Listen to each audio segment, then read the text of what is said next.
Across the next week, we pretty much have one rain chance, and that is tomorrow. It's kind of like it was today, where we may see a sprinkle in a couple of spots out there, and it's going backwards too, kind of southeast to northwest.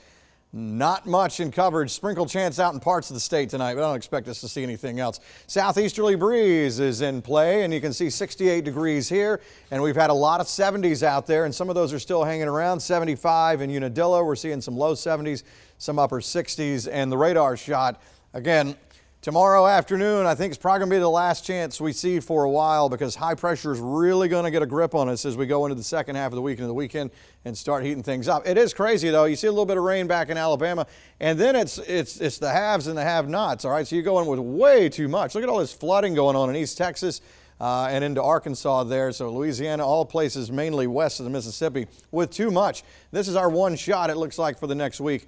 Maybe one or two sprinkles, so nothing of any substance tomorrow afternoon.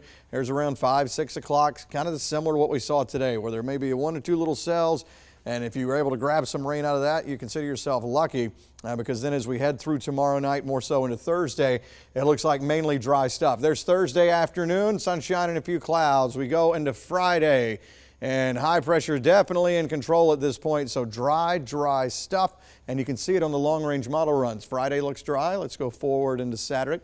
The good news is another beautiful weekend, but as we keep going day by day, it gets more and more, we need some rain, especially if we get to all the way to this point next week and we still don't have any. There's Sunday afternoon, still dry. Same thing as we go into Monday.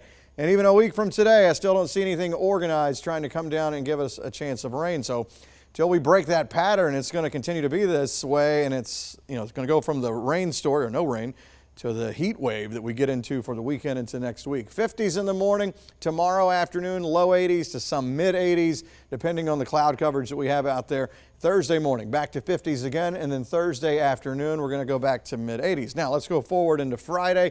This will take us into the 50s to start the day. Friday afternoon, mid 80s, maybe starting to see some 86s, 87s out there, and that is nothing compared to where we are headed as we get on into next week. Dew points, again, as I've been mentioning, the super swampy stuff is where the rain is, way out on the left side of your screen. We're going to go off and on times of a little bit of humidity, some dry stuff off and on, but it's not fall dry and it's not super summer just yet. So here's a look at the 7-day. If it's your first time seeing it, you may want to do a double take there and check that out. Yes, it's May, and we're talking about upper 90s, and actually some models, I won't call any names, the Euro, showing for the first few days of next week 100 to 102. So that's not good. Hopefully that won't happen, but I think heat is going to be here regardless. So